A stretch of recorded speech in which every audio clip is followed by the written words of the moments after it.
Welcome to the Inferno Cast. Today's guest is a fourth degree black belt in Brazilian Jiu Jitsu. He's also the creator and founder of the worldwide organization Straight Blast Gym, which has an amazing roster of UFC and grappling athletes that are very relevant in the industry for the last 20 years. Please welcome Mr. Matt Thornton. How are you doing today? Hey, Caleb. Nice to see you. I'm doing well. Excellent. I'm glad to hear that. I appreciate you taking time to chat with me today. I know it's a unique situation that kind of brought all of us together, but I know that you have been busy regardless of what's going on, of the gym being shut down. Have you had any projects specifically going on or anything keeping you on track? Yeah, I've got a lot of stuff going on. So primarily I'm trying to finish. I've been in the final processes of putting out a book. So this is actually giving me a little bit of time to focus on that. Yeah. Oh, that's awesome. That's a pretty large undertaking. I'm sure that's a lot of work. Yes, it was a lot of work.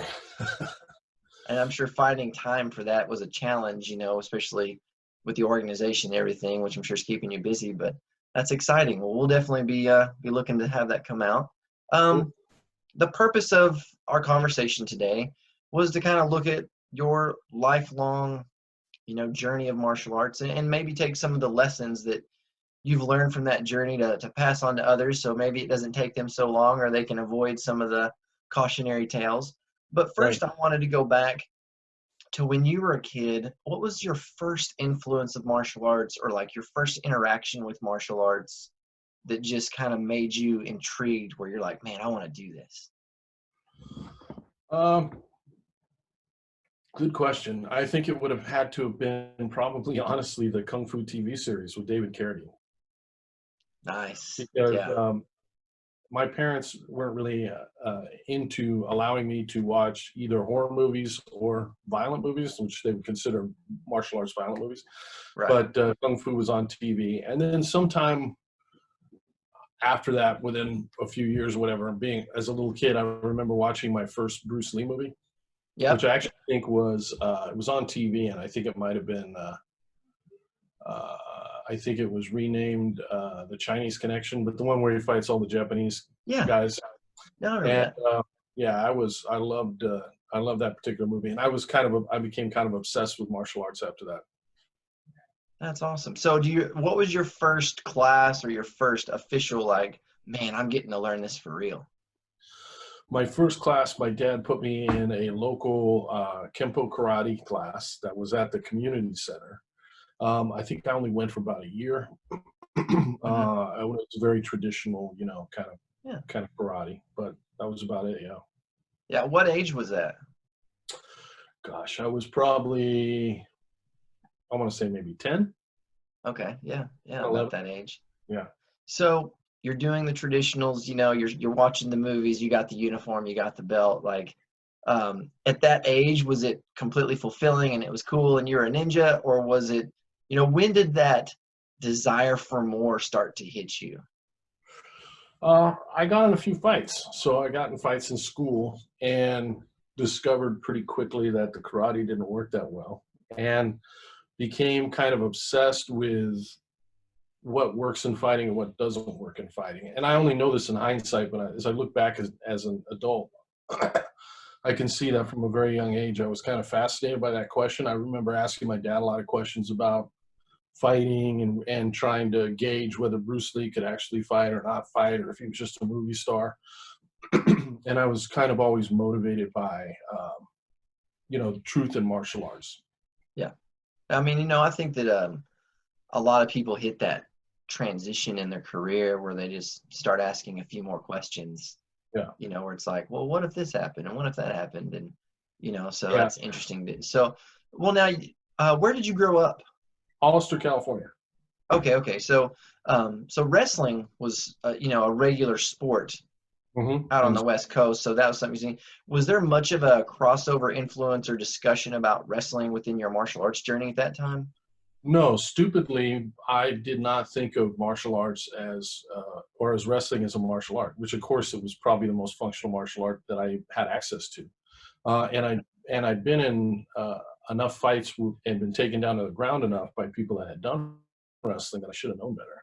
But it was only when I got a little older, in my late teens, early 20s, where I started to really recognize that wrestling probably was a martial art, and one way or another, I needed to figure out how to fight on the ground, which was really the reason.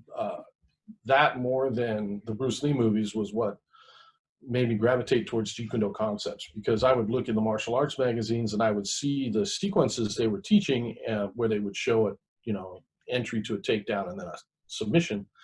And I would hear them talk about 4 ranges and how you have to fight at all the different ranges. And that made perfect sense to me.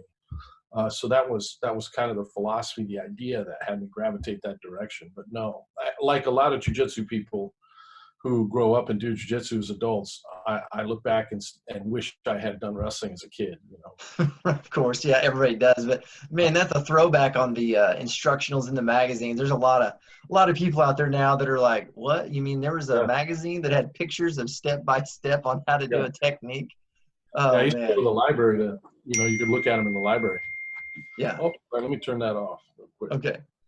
Yeah, that's definitely a major throwback where it's like going through trying to remember the techniques. I can remember being in the grocery store with my mom, and she would go shop and I would go to the magazine rack, and I'd be over there flipping through and like trying to learn the technique to the best of my ability, before she was done shopping, because there's no way she's going to buy me the magazine. So I was trying to learn the moves within the 20 minutes.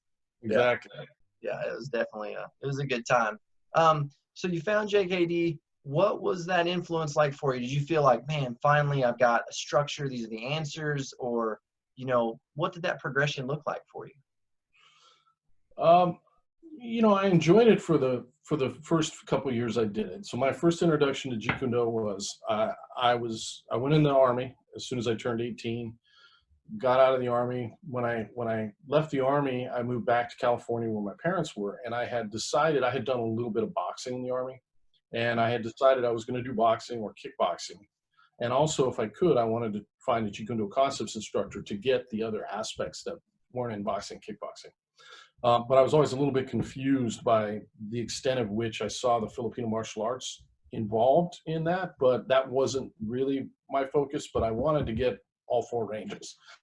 And so the town I moved back to, Chico, California, I looked around and there was a guy that actually happened to be teaching Jeet Kune Do concepts. It was one of Paul Vunak's first coaches.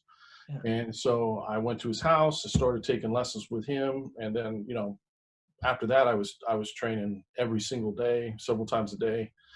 And that lasted for a while. And I liked him, and I liked that branch of, I found the instructors that Paul had at that time, and that particular branch of Jeet Kune Do to be a little more authentic than many of the others, because they were still, to some degree or another, motivated by being able to fight. Yeah, and he was kind of known for that back in those days too. Like Vunak was always like, the real deal guy. Like, take him in MMA fights. Here's how you fight somebody with a weapon, a stick, and I remember his instructionals. Yeah. Back in the day of like the bar setup and just good times. Yeah. So I like that aspect of it. I moved to the job I was working for, transferred me up to Portland, Oregon. So I moved here. I've been here ever since. But when I first moved here, I did the same thing. I searched in the phone book, which was all we had at the time, for a Jeet Kune Do concepts instructor, and I couldn't find any. I found a couple, I should say. I found an original Jeet Kune Do instructor that was across the river from me, named Steve Golden, one of his coaches. And I found some other guys, but didn't really like what they were doing or gel with any of them. And then eventually I met 2 guys who were instructors under Dan Inosanto, John Daniels and Chris Clark. I kind of became friends with them. They opened up a school, Chris did, where I worked there full time, and I was boxing full time and teaching at that academy. And that went on for probably 2 years, and during that time, I had a lot of exposure to all the different Jeet Kune Do instructors. So I met Burton Richardson and met Dan several times, and Larry Hartzell, and most of those old school full instructors from the Kali Academy days. And as time went on, I became more and more disillusioned with the whole scene. I saw a lot of hypocrisy. I saw a lot of things being said behind closed doors that were different from what they would say to the students about what worked and what didn't work and what fighting was about and not about. And then somewhere around the time where I became really disillusioned, I had a run-in with my first run-in with Gracie Jiu Jitsu. And I've told the story many times, so people have probably heard it before. But Fabio Santos, who was one of Hull's Gracie's and Rickson Gracie's black belts, had been contacted by Horian. This was, I think, about a year before the first UFC. And Horian told him, get ready, because I'm going to have a job for you down here. Because I think Horian was anticipating the flood of students he would get after the first UFC. And so Fabio's way of getting ready was to put an ad in the newspaper and do challenge matches. So I responded. One of my friends saw the ad, and I responded along with him. And we met Fabio. Results were predictable. I realized instantly this is what I was looking for. And around that same time, I met Rickson. It was one of my Jeet Kune Do colleagues, brought him into Eugene for a seminar. And I went down for that. And after meeting Rickson and after rolling with Rickson and watching what he could do and, more importantly, feeling what he could do, I went back to my school. I was hooked, as Fabio said at that point. And I knew this was what I had been looking for. And it filled all the gaps that were completely absent from the Jeet Kune Do curriculum. And, the other guys I was training with just really weren't interested.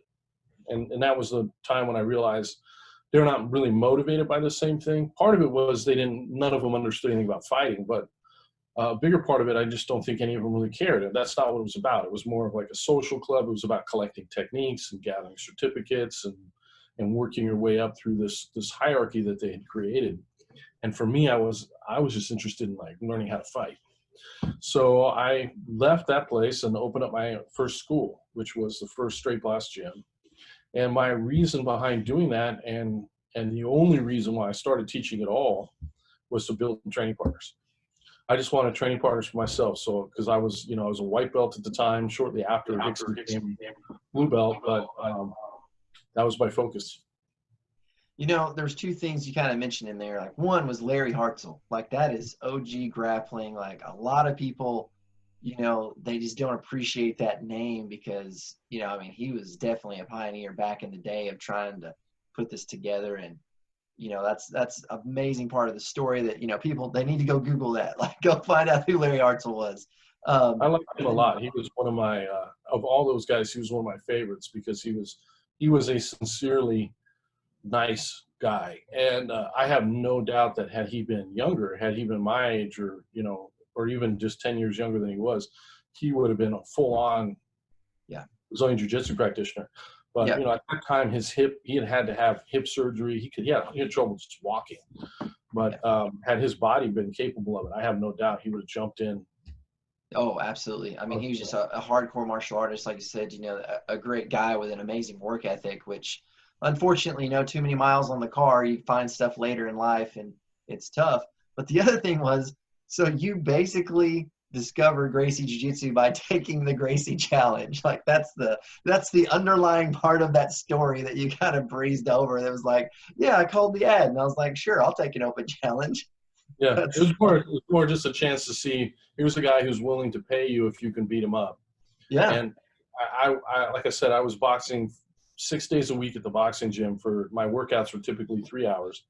Yeah. I was getting beat up all the time and I wasn't getting paid anything. So it's like, well, I might as well get paid some money. Oh, exactly. And it goes back like a pursuit of truth almost, where like right. you were willing to lose, almost hopeful, because that could be the answer. Exactly. And even with Rickson, it wasn't so much a challenge match, but what sold me was I told the story before, but he Ironmanned everybody in the seminar. Yeah. And he wasn't using his hands. He submitted everybody with just his feet. He used the arm with me, not that he needed it, but he was just playing, and you could do whatever it was so completely different from the contrived, choreographed demonstrations of Jeet Kune Do concepts. Here's a guy who's just like, do whatever you want, try and finish me off, try and choke me, and just playfully dominating and controlling other people. And I was 100% sold at that point. And then all I wanted was people to train it with. So I had to teach. My sole purpose in teaching, like I said, was just to create training partners. So pretty much every single class I taught, I was working out in the class and sparring in the class myself. And a lot of schools and organizations come from that, because it was disparity for information and disparity for training partners. And, you know, when you have nobody to train with. And one of the things, like, I can remember, like, when I was trying to do MMA and that was my focus, you go find a boxer, but he doesn't know any kickboxing or any wrestling. And it was hard to, like, function there. Or you go find a wrestler, but he doesn't know any chokes or any submissions. And, you know, if you don't have training partners that have kind of a well-rounded perspective as you do, it was hard to get kind of the more realistic training without specializing too much. And there's a real challenge, and a lot of pinnacles in the martial arts community started that same way because they just wanted people to roll with. Right. You know, it started schools as white belts, blue belts, not out of pride and ego of look what I did, look who I am, I run the school, but out of, hey man, come over here so I can have more people to choke on me so I can get better. Right. So whenever you found jiu-jitsu and you like, this is it, this is what fills the holes in the game. Of course, you know, when you started, you got your blue belt from Hickson, you had some momentum. How did you merge some of the concepts as you started going into the BJJ with your previous background of the other martial arts styles? Did it kind of pair up and you're able to apply it, you know, philosophically, or, you know, did you have to kind of change perspective on things? How did that merge come together? Yeah. Before I had met Hickson, I had started to think about aliveness because I was constantly thinking about what works and what doesn't work. And although I'm not sure I'd coined the, you know, given it a name yet, it became obvious to me that the things that work are sports. And the reason they work is because of the way sports train. And that it was the training method, not the technique, that mattered. And that underlying those sports, there was a structure that all the functional arts shared in common. So for example, the arts that you would use in stand-up range, kickboxing range that worked in Jeet Kune Do were savate, boxe français, Muay Thai, and Western boxing. And what underlied them was this very same structure. So they were very different arts, different applications, different styles. But the fundamental kickboxing structure was the same. And then the arts that worked in what they call trapping range, which doesn't really exist, but really is clinch range. You'd have Muay Thai, and then later, Randy Couture brought Greco-Roman to our curriculum. But they all had that common structure of clinch. And they all trained against resisting opponents and with adaptive levels of resistance. And failure was an important part of the drilling process. And you didn't get timing without that alive process. And without timing, it was just choreography. There was no actual skill being developed.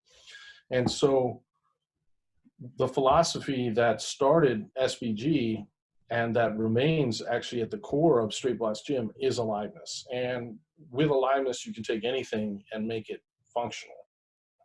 And so using aliveness, we kept what worked. Aliveness was the tool that allowed you to fulfill Bruce Lee's utilitarian philosophy, which was a statement that he taken from Mao Zedong, but absorb what is useful, reject what is useless, add what is specifically your own, right? What's good advice, but how do you do that? You know, are you using a sample of one and it's just something that works for you and may not work for somebody else?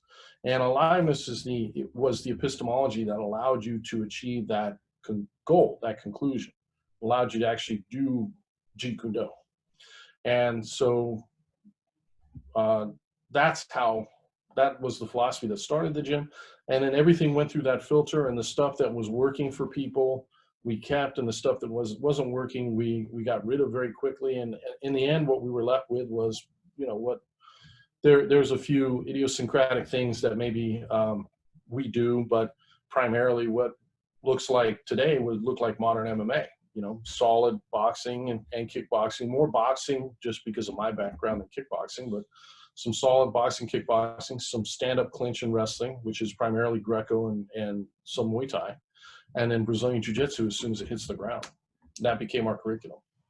So when you look at it from a curriculum structure, what are some underlying principles that you feel are universal, like standing, clinch, on the ground, here's a concept or a big idea? Because what I'm trying to get you to maybe answer is a lot of people specialize, or their perspective on specialization is such in a box that it's like, oh, well, boxing concepts go over here. grappling concepts go over here, but there's some congruencies in there. So what are a couple congruencies that can connect the dots for people? Well, Brazilian Jiu-Jitsu, I find, is the best way to explain it. And everything I will say about Brazilian Jiu-Jitsu carries over to stand-up and clinch. So it'd be the very same principles, but just because of language and the fixed positions, we can talk about Brazilian Jiu-Jitsu. We can talk conceptually about Brazilian Jiu-Jitsu, and I think people can draw pictures in their mind about what we're saying. So with Brazilian Jiu-Jitsu, the fundamentals really revolve around base, posture, connection, pressure. And that's the formula I use when I teach. So to give you an example, if we're talking about a headlock escape, you get in a fight and some kid grabs your head and you're rolling around on the ground and they're hanging onto your head trying to punch you. But every kid that's ever been in a fight in school has experience, right?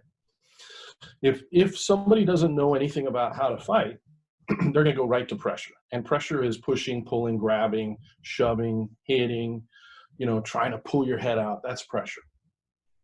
And it may or may not work depending on your attributes versus your opponent's attributes. But there's not the leverage that you get from jiu-jitsu because you're not using the technique.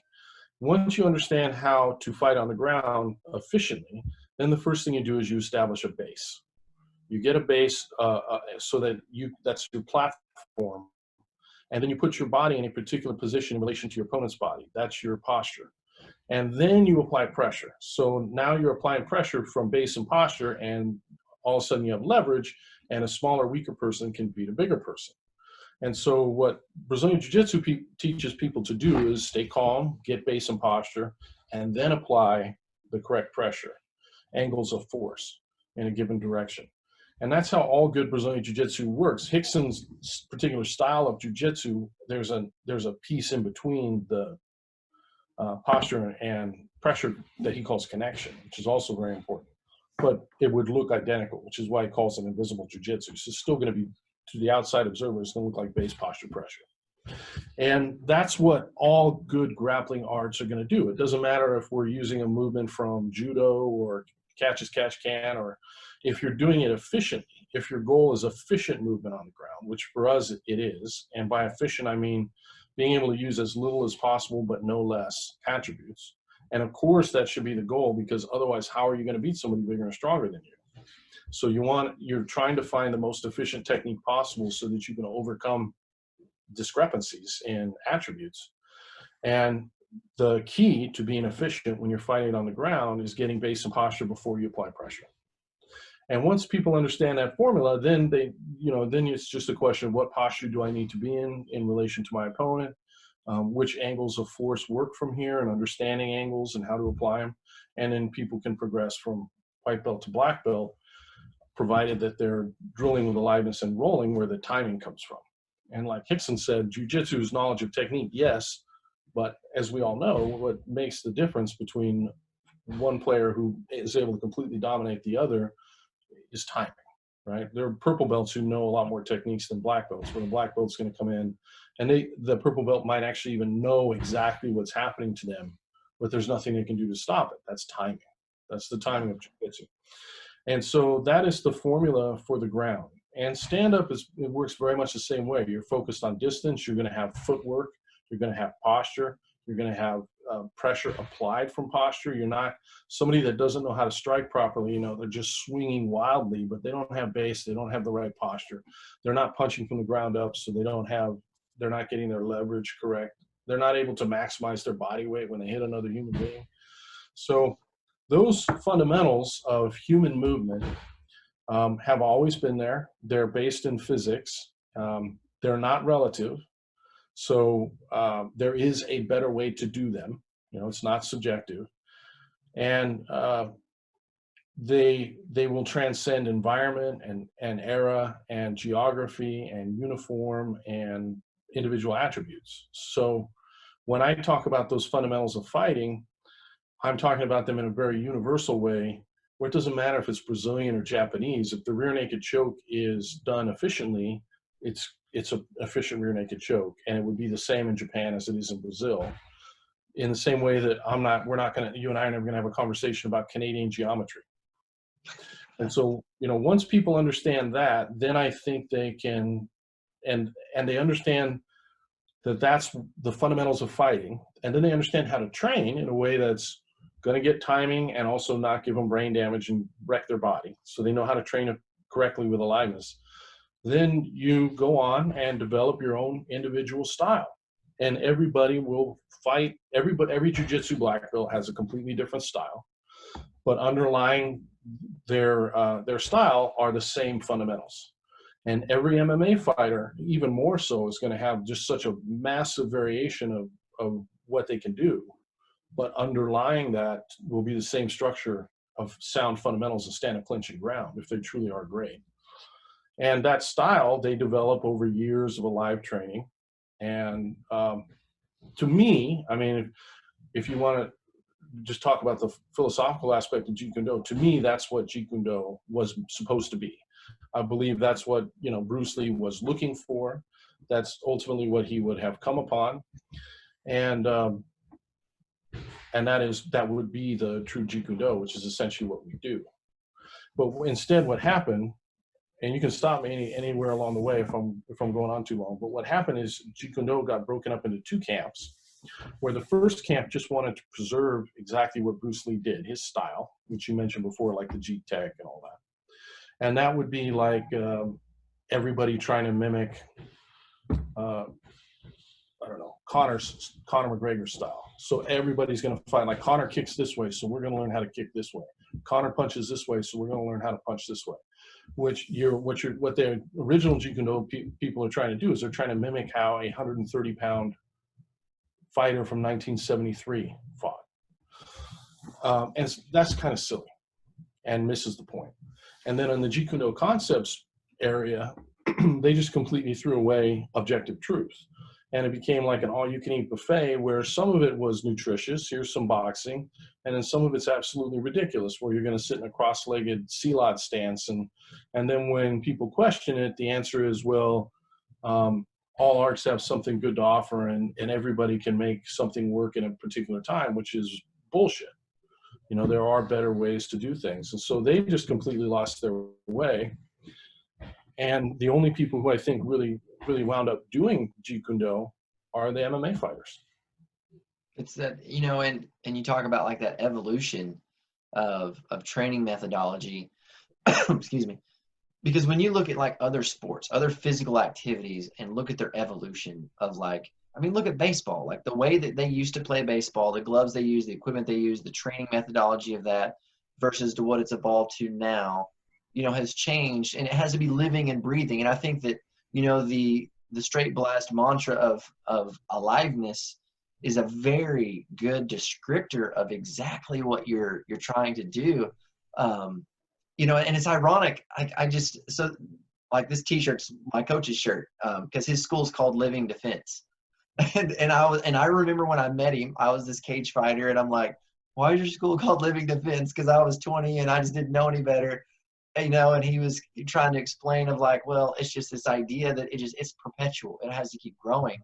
Mm-hmm. And that's what I'm hearing out of you is like this perpetual growth, especially mm-hmm. about training methodology. What mm-hmm. have you noticed over the last 20, 30 years of the evolution of training methodology, of programming, strength conditioning, et cetera? Like, what have you noticed and learned? And what have you adapted that you feel like is, you know, like you said, keeping people from brain injuries and training smart while training hard? Yeah. Well, when I first started as Straight Blast Gym, philosophy was pretty much the exact, completely contrary to Jeet Kune Do. So we, you know, what they were doing, so they were using titles of Sifu Guru, then we're not going to use any titles. So they're collecting certificates. We're not going to worry about certificates. We're going to sweat and work out in every class. And we're only going to really talk about and worry about functional skill that you can measure in the same way that you can't fake being able to speak Spanish or play the guitar. That's what we're interested in. We're not interested in collecting trinkets and certificates from different instructors. And so my philosophy was so counter to that. But like a lot of schools at the time, a lot of us at the time, we trained way too hard. So there was way too, especially the head contact, there was way too much, too many strikes to the head. The contact was too hard. Even the grappling was no exception. We used too much energy, too much force. It was too rough. People would get hurt unnecessarily. And so the main thing that has changed, the fundamentals, of course, haven't changed. The way you escape a headlock isn't any different now in 2020 than it was when Hickson showed it to me in 1994 or whatever. I've learned as I've grown in jiu-jitsu how deep the fundamentals run, and you learn how much you don't know yet, and how in terms of fighting concepts, how profound something like a headlock escape could be.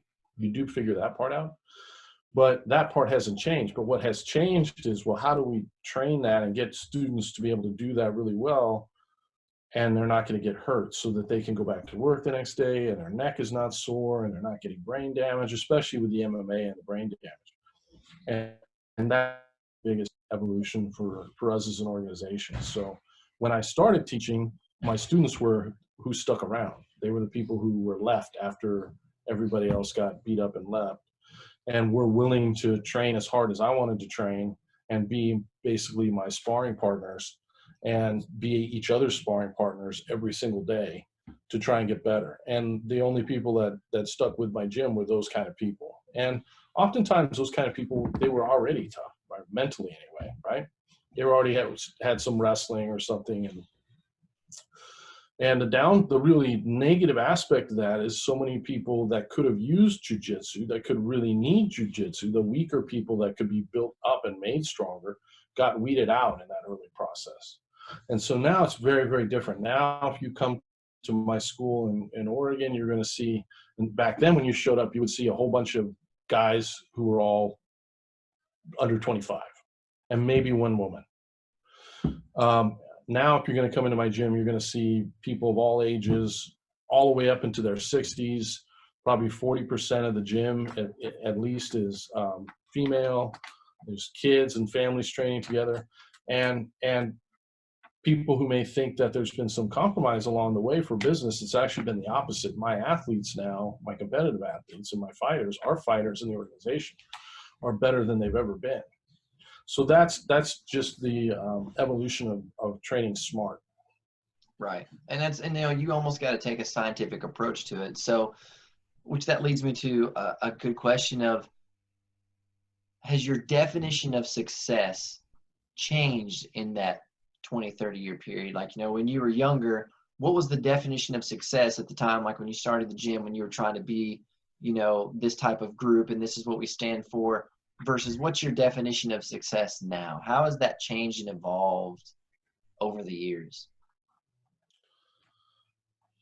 Well, back then, when I started the gym, I was still in my mid-20s, and my obsession was my own personal fighting skill. So my definition of success was often based on what I could do in myself. And as I matured and got a little older and then started to realize, started to do this for a living and started to realize the responsibility that comes along with that, then I would start to take more pride in what my students were capable of doing as well, in addition to what I was doing. And then ultimately, now that I'm old and I've been doing this for a long time, my definition of success is creating an environment where anybody, regardless of their attributes or background, can walk into my gym and have a very positive experience and be able to get whatever they need from the arts that we teach. And I guess the biggest thing that I've realized, so we're doing this for a long period of time, is just how fortunate I am to be in a position where I can teach something like that. So I get a lot of personal satisfaction out of just coming and teaching a regular jiu-jitsu class to my students on a Wednesday night. And I look around the room and I can see that I'm teaching a good class, and I can see my students are benefiting from it. And I get a lot more from that experience than I ever did anything before when I was younger. But I think that also is just a process of maturing and getting older. Absolutely. Because when you're young, you're very egocentric and self-focused. And I mean, because a lot of people got into fighting just because they were trying to show people that they had self-worth, show people that they were valuable, like, look at me. No, look what I can do. And then you hit this transition where, that falls away and it starts, look at what all of you all can do. You know, was there a moment in your life whenever you realized how much people were looking up to you or how much influence you actually had over others to where you felt the responsibility or like, I need to do a better job as a leader because this isn't about me anymore? Was there a moment or a circumstance? I had an embarrassingly large amount of those moments. And to be honest with you, I don't think I fully comprehended that until I was in my 40s. Yeah. Well, I So mean, you fall in love with the journey sometimes, yeah, you know, and it just, and especially whenever when you're dedicated and you work and, you know, and you do the grind, you almost don't come up for air. And it just right, one day you're here. right, Because there's a lot of athletes that kind of, you know, ring that same story true where they were just so focused on improve, do this, do that, that they never took a moment to look around for right. that kind of self-evaluation. Yeah. Um, so whenever, and that's one thing I wanted to get to because so when this happened, was that the transition for the organization as a whole? Whenever like, you know, SBG started spreading, I mean, because you guys are all over the world. You have lots of successful people. Mhm. Was that a correlation of, you know, the growth of the organization whenever you started looking at it as more of a leadership role of spreading this idea? Yeah, I'm sure they were related. The organization grew pretty large and expanded long before I had really matured as a coach. So, you know, for example, John Kavanaugh, who's Conor McGregor's coach, he started with me in, I want to say 2001. So that was 19 years ago. Mm-hmm. Carl Tanswell was around the same time, I think a little earlier, so maybe 2000. He was in the UK. I had students in Africa already by that time, so we had locations in Africa. Um, so I had been traveling a lot and teaching a lot. So the organization that really grew from my seminars is what would happen. And people would see the videos, the old VHS tapes. What I said would resonate with them. They wanted to train. So they would fly me out and do a seminar. They really liked what I did. Then they would fly to Oregon to train, fly me back out, and eventually they'd become an affiliate. So the organization had grown long before that. But Mm-hmm. I definitely think, not just myself, but the other coaches that have been with me for a long time, my first black belts, for example, as all of us have gotten older and matured more, it definitely creates an environment that facilitates a lot more growth because we're no longer pushing people away needlessly. And we're just by definition, we've created a place where, as I said earlier, lots of different kinds of people can come and get what they need to get out of the art because, you know, not everybody wants to do the same thing. We have people who really want to compete and their focus is wanting to compete, and that's great, and that's their journey. Then we have a lot of people who don't want to compete at all, and that's not their interest. There's something, but that doesn't mean that there's not something super valuable that they can get from jiu-jitsu, right, or from MMA. So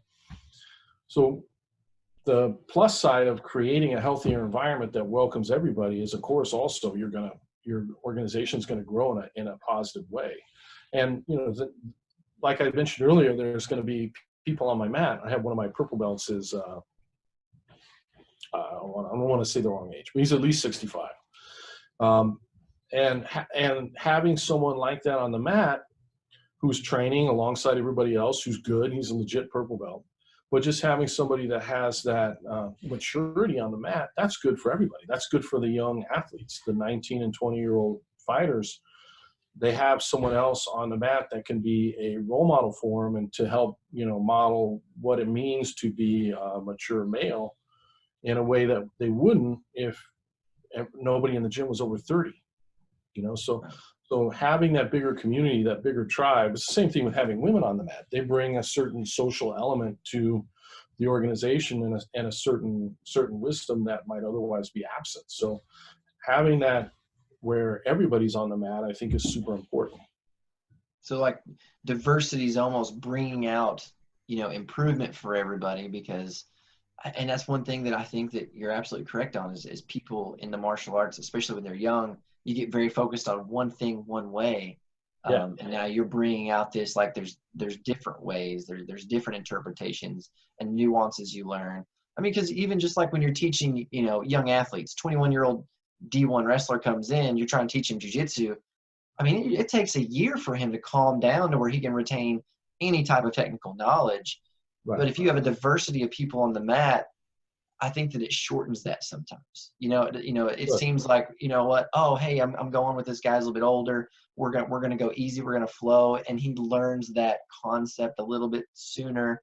Because it's not a snarling partner across from him that's like, we got to squeeze each other's heads off. Um, I think That's there's a lot of 100% right. value in that. Yeah, I think. Absolutely. And one of the important things, one of the things that takes all of us a long time to learn, and one of the things that I think is the most important thing to develop to be able to drill with aliveness and get a lot of skill, is the ability to change the pressure like the word I mentioned before. We used to say progressive resistance, and then one of the coaches, Roy Singer, mentioned, or maybe it was Adam, but he was like, it really is adaptive, because progressive kind of implies that we're always adding more weight on, but sometimes we take it off, right? And being able to do that, not just when you're training, but also even during a fight, is a super important skill. And like you just said, having a Division I wrestler on the mat who normally is used to going super hard, and all of a sudden now his training partner is 57-year-old woman who's a blue belt in jiu-jitsu. He's still going to train with aliveness. He's still going to be working techniques. Everything he's doing is going to be functional. But for him to be a good training partner, he's going to have to learn to adapt and change that level of resistance. And that does nothing bad for his game. That's 100% positive, not just for him as a human being, but also for his ability to fight inside the cage. Well, I mean, you look at a UFC athlete, there is value in me being able to adjust speed, timing, cadence, pressure. There's value in an athlete, because I feel like a lot of times in combat sports, people are usually sending signals. I'm Yeah. pushing, I'm punching, I'm hitting, and they're not as sensitive at receiving signals. Yeah. And that's basically what you're teaching them, to make them, very intuitive to that. Because speaking of Connor specifically, he's a part of your organization, Kavanaugh's his coach and tied to you, and he's had great success, and his unique style kind of fits exactly what you're saying, where like it's not just I just go style, it's Right. send receive. It's very, as corny as that, it's a very alive methodology. Yeah. That's a good point. And I think there's a lot of athletes that maybe don't notice that when they start. Oh, for sure. And that's actually a really difficult skill, and you're 100% right. You can watch him and see, but anybody that watches his fights, he can read his opponents so well. Not their energy, their mood, their distance, so many different parts of it. And his coach, John, was actually my second black belt. But one thing that I noticed very early on with John was he's particularly good at looking at other fighters or jiu-jitsu players or athletes who are moving and rolling or training and fighting, and being able to spot strengths and weaknesses, tempo and rhythm. And he can see that, and so it's exactly what you just said. He can read his opponents really well, both just watching with his eyeballs, which is a great skill set and an unusual skill set, I think, for a cornerman and a coach. It's one of his strongest secrets, I think. But also when he's rolling, when he himself is training. And you're right, and that's not a common skill, right? It's usually, it's the champions, the world champions, that have that kind of by definition. But it's not a common skill. Like, especially with the younger fighters, they want to just go in and have their conversation, which is very one-sided, and then they're not going to have that almost magical level of timing to be able to pull off a counterpunch the way Connor would. I've heard several Olympians, world champions, high-level achievers, they've mentioned that, where that getting pumped up for a fight, getting super amped up, they almost felt like that's contrary to a true high-level performance, because they're worked up too much. They become rigid. They become one-dimensional, where they're like, no, you got to be kind of in the middle And then, some people define it as the zone or the hyper focused or the Mhm. middle. Like there's all these analogies for it. Mhm. Um, where do you feel like that lies with these guys? Like, how do you help them find that? And how much of finding that has to do with things outside of the gym? Good question. Well, I think let's define that a little bit better, because I agree 100% with everything you said. One of the things that is, I think, is the ability, as you mentioned earlier, to read signals from your opponent. And the signal to noise ratio becomes really important. So if there's a lot of internal dialogue going on in their mind where they're pumping themselves up, that actually adds to the noise and makes it harder to distinguish that signal when the signal's out there. So what you're trying to do is get a great signal to noise ratio to where they can pick up those signals as early as possible. And I do think that that's very individual. So every human being is very different, and will have different things. And John would be able to answer this question a lot better than I have, because he's cornered so many hundreds of fights. I mean, the other day he was doing a fight in Dublin. I think he actually had like 17 guys on the card or something. It was He some was record. the card. Was the card. And but but also guys like Adam Singer, who's the coach of Forrest Griffin and coach many world champions, and a lot Chris Connolly, who's has several fighters in UFC right now. Those guys who cornered a lot of fights, I think they would all tell you that every fighter is a little bit different, and I remember many years ago I had a guy that used to fight for me named Brian Stromberg, who was about my height, a little heavier, big heavyweight, and he would take naps before the fight. So I took him to South Africa actually to fight in an event, and it was a really gnarly environment. It was basically Hell's Angels, South African Hell's Angels versus these other people that they'd matched him up against. And the Hell's Angels had done some Muay Thai somewhere, Yeah. and one of the refs was a Hell's Angels. So you can kind of envision what the environment was like. And the audience was filled with bikers, and everybody was drinking. And it was just a really stressful environment. Africa's stressful enough. And I was in there, and I found it extremely stressful. And I usually, not always, but usually depending on the fighter, but I don't like them watching the event before. I want to keep them separated. I don't want everybody coming up to them and telling them what their expectations are, right? All their friends and family and stuff. So he was in the back, and I was kind of watching the circus that was going on. And I went back there to get him, because he was a couple fights away from, and we needed to warm him up. And he was just passed out asleep, which was his thing. That's what he would like to do, is sleep. So everybody's very different. But yes, ultimately, I think what you're trying to find is an athlete, and this transcends combat sports. This is combat 101, whether we're talking about military or otherwise, is you need a good signal to noise ratio, so you can pick up what's going on the battlefield, and you can operate in that environment of stress.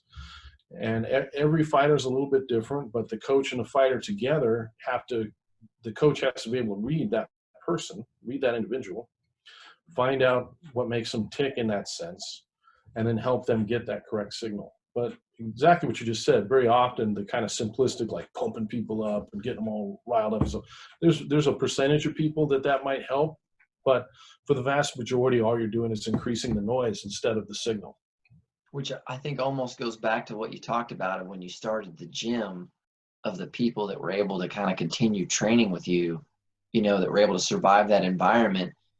It was a very similar situation where, the signal to noise ratio was off. And then as you matured and grew as the organization, that changed to where now you're finding diamonds in the rough versus, somebody that's kind of already there, and I think that, and your organization shows that. So when you made the transition, as far as like, I'm sure that your day to day is probably much more leadership, managerial duties than it is like, I just got to be on the mat, training, punching and choking people every single day. Right. What have you used, from that martial arts lifestyle and from your experiences to help your leadership influence style over, not just students, but, other coaches and people in the organization? What has become the focal point on that influencing part?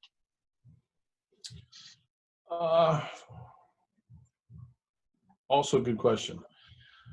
I haven't thought too much of, I think a lot about that particular topic, but I haven't thought about it in that way in terms of what I'm using. But I like to delegate a lot. So, you know, if you look at the organization of SBG, I was doing an interview the other day where somebody was asking me about why the organization, you know, is the way it is. And the thing that I do think is unique about this particular organization is it's a group of really good instructors who are banded together. What unifies us is our belief in shared values and concepts. So the concept of aliveness, the principles, the training principles. First, it was the training methods itself, the concept of aliveness. That's still there. But also the values that we have. If somebody was, for example, loved what we did about aliveness, but their mindset and training methods were similar to what we were doing in the 90s, it would be difficult for them. Their values hadn't kind of caught up. So what unites all the instructors is not me. It's not, because I'm not a star competitor, you know. So some organizations, jiu-jitsu organizations, revolve around the guy, the person who's the star athlete or competitor or instructor. That's not the case with Straight Blast Gym. They're banded together because of shared values. So recently Henry Akins joined up. You know, Henry's somebody that I train jiu-jitsu with. I'm learning jiu-jitsu from Henry. He's not joining the organization because I'm a star competitor or star instructor. He's joining the organization because he shares our values and principles. And so the organization's unique in the sense that that's what binds people together. And by definition, because of that, there's a lot of really high level coaches and leaders. And so it would be any top down delegation that came from me. A, I would feel kind of silly doing it. And B, I think it would be counterproductive. So 99% of the time I'm delegating and kind of staying back and letting them engage in the conversations and the debates and the dialogue about what needs to happen. If that makes sense, it's the kind of managerial aspect and leadership aspect that I do as it relates to the organization isn't like a CEO or a general in a military. It's just more just a facilitator of the communication and letting them call the shots, because these guys are, men and women, are fantastic coaches. You know, they don't need me to make those decisions for them. Well, I mean, when you surround yourself with excellence, I mean, the best thing you can do with leadership is to empower that excellence and that interaction. There's a guy named Ray Dalio, and he's an investor in the financial world. But I love his stuff. Oh, yeah. Okay, good. Okay, you're familiar. He has this thing where it's 1 + 1 = 3. Because with his concept of people, he's like, with people, it's different. You get exponential growth with people interacting. Yeah. And I feel like that's exactly what you're talking about, is whenever you empower those around you, especially when they're people of excellence, because you've basically surrounded yourself with soldiers defending their country versus soldiers collecting a paycheck. And so that's a very powerful resource. And when it's empowered to be creative and to, you know, spread their voice, and especially whenever they're not afraid of failure. Because if you've built this organization where they're not afraid of failure, you're going to get the best out of those people consistently. So the fact you call yourself a facilitator really means that you are, you know, a very well-established, excellent leader, because you understand where your true resource is, and that's the conglomerate that surrounds you.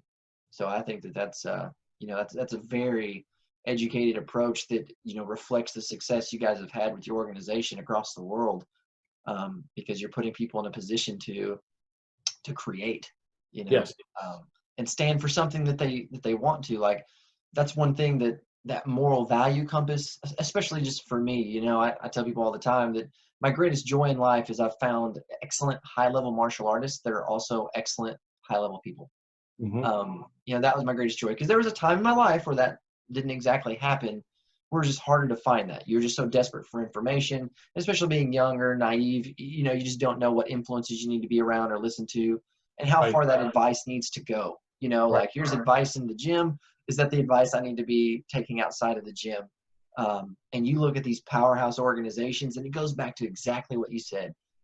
that older gentleman in jiu-jitsu class is a good mentor for those students on the floor. Yes. You know, and the diversity of your people, you know, with the women that train and the kids being around, like it breeds a higher standard because people know that there's some accountability, you know, and they're getting these different perspectives on life. So, I mean, that sounds like a very, you know, ingenious design that a lot of high level players in the world, you know, inside and outside the martial arts world. I mean, you look at companies that are extremely successful, they're doing the same thing. Yeah. So definitely you put a lot of foresight into this. So what do you see as the future for the organization, for yourself? You know, what is the legacy that you really want left behind? You know, my legacy, I think, ultimately is going to be found in my children and in my black belts and students that carry on the everything that we do long after I'm gone. And the organization is going to keep growing. And most of our growth now is, you know, we will occasionally take in instructors from outside, like Henry just joined. And a couple of years ago, we had a gentleman, really good black belt out of Atlanta named Philippe Gentry that joined. And how that usually happens is those guys have run into the organization as Henry had and met a lot of different people from the organization, been impressed with the people. It's really about the people, like you just said, and then they come on board. So that does happen, and every once in a while we'll add somebody like that. But primarily what's going on now is, you know, I have, I think, last I checked, 30 black belts. The first, you know, 5 or 6 of those, they have their own black belts now. The first couple of those have their own black belts who have black belts. It's almost at that level, right? So Yeah. what happens then is the organization just grows internally, and the vast majority of the people who receive their black belt and training with SBG tend to stay with us. You know, if you look at the list, we will mark off the people who are no longer involved for whatever reason, just so people know, but it's very rare. And so it's almost inevitable that it's going to keep growing at a pretty big pace. And so what was important for us a few years ago was to make sure that we created a path for those black belts and those instructors who come out of the gym who decide that they want to do this for a living, making it not only known that that's okay for them to do, but here's how you do it in a way that's going to be win-win for everybody, for the organization, for you, as opposed to not having a conversation about that, not having a direct path laid out for that. And then what happens is sometimes within the martial arts, there can be a lot of hard feelings when a student goes off to open up the school, or they do something like open up across the street from you, or who knows what. So we created a pretty good roadmap for our students to follow. So there's really no reason why, you know, they wouldn't want to be part of the organization. So with that framework in place, I think it's just going to keep growing and growing. And the main thing that I think I have to do is just maintain the culture, which is primarily just about facilitating the right people coming together and then letting them make the decisions. And then I think, you know, SBG will keep doing what it does. Well, that is an excellent explanation, and I think that it definitely has a bright future because with an infrastructure that allows people to come in, find their place regardless of their background, their abilities, or their desires, and has a roadmap of different roads of success, whether they want to be the fighter, they just want to train, have fun, they want to be an instructor, own a gym. I mean, I think that is definitely a recipe for success that is obviously working. I really appreciate you spending time talking to me today because, you know, you're definitely a legend in the industry. I know that you'll be humble about it and be like, no, I'm just a guy that likes to wrestle. But, you know, you've definitely influenced a lot of people and you're making a large impact. I appreciate your time. Is there anything you'd like to finish with? No, I appreciate the interview. It's been fun. Anybody wants information about SBG and what we do, straightblastgym.com. If they want more of my personal writing that's not always about jiu-jitsu, then you can check out mattthornton.org. And everybody's always free to shoot us an email. And then also we have I should mention, SBG University, the online university. So for people who really want to see, don't live near a straight blast gym or aren't close, they can go online and see my weekly classes go up there. So everything I'm teaching here in Portland goes up on there. And the last thing I'd say is people sometimes don't realize it, but the camps that we do several times a year when there's not a virus going around, those are open to anybody. So anybody that ever wants to come train at the gym or wants to come to one of our camps, whether they're SBG or not, they're more than welcome. And I look forward to seeing everybody. Awesome. Well, I hope you have a great day. You too, Caleb. Thank you very much.